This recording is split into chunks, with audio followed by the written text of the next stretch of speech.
प्रत्येक वेडसर दिसणाऱ्या व्यक्तीमागे एक वेदनादायी कहाणी दडलेली असते.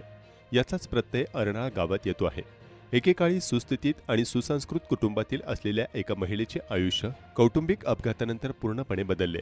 मानसिक आजाराने ग्रासल्यानंतर आज ती रस्त्यावर भटकत असून तिच्यामुळे अर्नाळा गाव परिसर आणि समुद्रकिनारी येणाऱ्या पर्यटकांमध्ये भीतीचे वातावरण निर्माण झाले आहे. स्थानिकांच्या माहितीनुसार ही महिला सध्या भाजी मार्केटमध्ये, रस्त्याच्या कडेला किंवा सार्वजनिक ठिकाणी झोपते. दिवसभर परिसरात विनाकारण फिरत राहते. समुद्रकिनारी येणाऱ्या पर्यटकांना ती मारहाण करणे, अश्लील शिवीगाळ करणे, नागरिकांवर दगडफेक करणे, लहान मुलांनाही मारहाण करणे अशा घटना वारंवार घडत असल्यानं नागरिक त्रस्त झाले आहेत. त्यामुळे पर्यटक आणि स्थानिकांमध्येही भीतीचे वातावरण निर्माण झाले आहे. विशेष म्हणजे पोलिसांनी तिला समजावण्याचा प्रयत्न केला असता तिने पोलिसांवरही हात उगारल्याचे सांगण्यात येत आहे.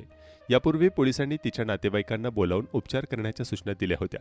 नातेवाईकांनी तिला ठाणे येथील मानसिक रुग्णालयात दाखल करून उपचार केले, मात्र उपचारानंतरही तिच्या प्रकृतीत अपेक्षित सुधारणा झाली नसल्याचं समोर आलं. या महिलेबद्दल नागरिकांच्या मनात रागापेक्षा सहानुभूती अधिक आहे. ती गुन्हेगार नाही तर उपचारांची गरज असलेली एक रुग्ण आहे, असे स्थानिकांचे म्हणणे आहे.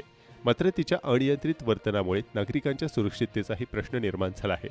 त्यामुळे प्रशासनाने तिला तातडीने मानसिक आरोग्य केंद्रात दाखल करून सातत्याने उपचार करून घ्यावेत आणि तिचे पुनर्वसन करावे व नागरिक आणि पर्यटकांच्या सुरक्षिततेची काळजी घ्यावी, अशी अर्थमागणी अर्नाळा गावातील नागरिकांनी केली आहे. ही महिला तशी ती स्थायिक आहे ती, पण काही दिवसापूर्वी तिचा बहुतेक परिणाम झालेला आहे. डोक्यावर काहीतरी शॉक, असं काही तिचे भाऊ वगैरे वारले, असं काहीतरी फॅमिली बॅकग्राऊंड आहे तिचं, पार्श्वभूमी. ती चांगली होती पहिले, पण ती नंतर आता ती असं वेळावल्यासारखी अशी थोडीशी मनोरुग्ण टाईप असं झालेली आहे. आणि परिसरातील लोकांना, ती लहान मुलांना शाळेतल्या वगैरे दगड मारणे, बरेच मुलं माझ्याकडे येतात, दगडसर मारला, ती घाबरतात शाळेतली मुलं नाक्यावर यायला पण अशी. आणि रोजचे जे जाणारे आहेत, जे पर्यटक आहेत, त्या सर्वांना तिचा भरपूर उपद्रव आहे. ती दिसली का ती रस्ता बदलू पळतात, धावतात असे, कारण ती डायरेक्ट अटॅक करते, दगड मारते आणि छत्री जे असेल ते वस्तू ते खेचते, कुणाचे केस पकडेल लेडीज महिलांना. पोलीसवालेसुद्धा हातबल आहे, पोलीसवाल्यांनासुद्धा त्यांनी दगड मारल्यात गाडीवर.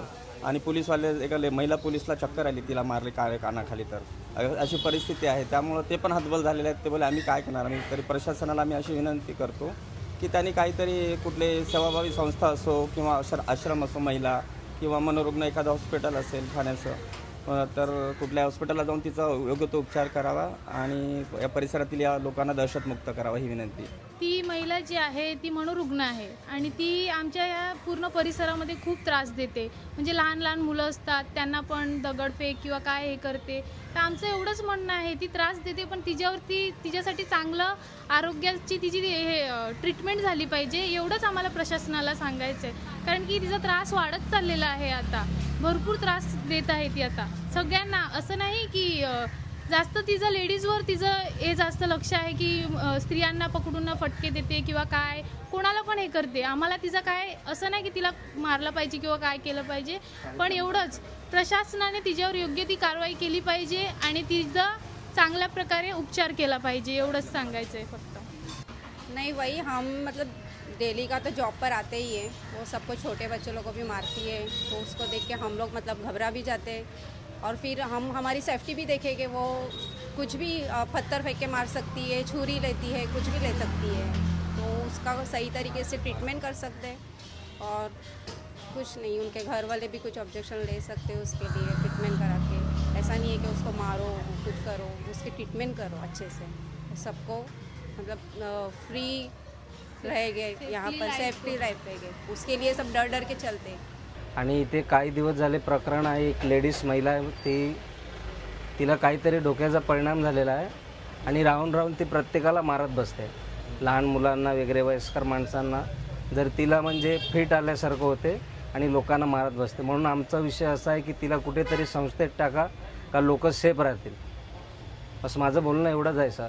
जणांना मारलं सर, तिने पोलीस बाईला पण मारलेला आहे, येत्या जात्या प्रवाशांना पण मारलेला आहे, आमच्या दुकानात घेत असलेल्या गिराहिकांना सुद्धा मारलेलं आहे. पण आम्हाला काहीच बोलता येत नाही सर. पण आमचा एवढंच रिक्वेस्ट आहे तुम्हाला का कुठेतरी चांगल्या ठिकाणी तिला संस्थेत तुम्ही भरती करून घ्या. अर्नाळा परिसर हा पर्यटन क्षेत्र आहे. अर्नाळा गाव हा, या मुलीचा अतिशय दहशत माजली आहे गावामध्ये.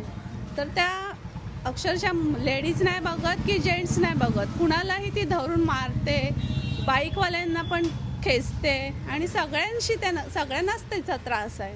तर आमचं म्हणणं एवढंच आहे की तिला काही वाईट नाही आम्ही म्हणत आहेत, की तिच्यावर उपचार व्हावे. ती यंग आहे, ती चांगली सुधरू शकते. तिला एखाद्या आश्रमात नेऊन सोडा किंवा तिच्यावर चांगली ट्रीटमेंट करा किंवा प्रशासनाने तिची दखल घेतली पाहिजे, एवढे आमचं म्हणणं आहे.